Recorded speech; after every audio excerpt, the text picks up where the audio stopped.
Баршаңызға қайырлы күн. Менің каналыма қош келдіңіздер. Бүгін сіздермен өте дәмді, үй жағдайында тез дайын болатын сусын дайындайтын боламыз. Ең алдымен лимон және апельсинді сыртын жуып, тазартып аламыз және де дәл видеодағыдай етіп тураймыз.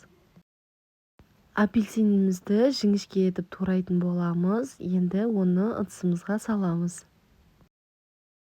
Лимонды да дәл апельсин сияқты етіп турайтын боламыз, яғни жіңішке етіп тураймыз. Келесі ерекше дәм және де хош иіс беру үшін мята жапырақтарын қосамыз. Енді сусынымызға сироп қосатын боламыз. Менде осындай сироп құлпынай дәмімен. Сироп қосып болғаннан кейін мұздатқыштан шыққан сарыағашты қосамыз. Біздің сусынымыз сарыағаш және де спрайт сусындарымен өте дәмді болып шығады.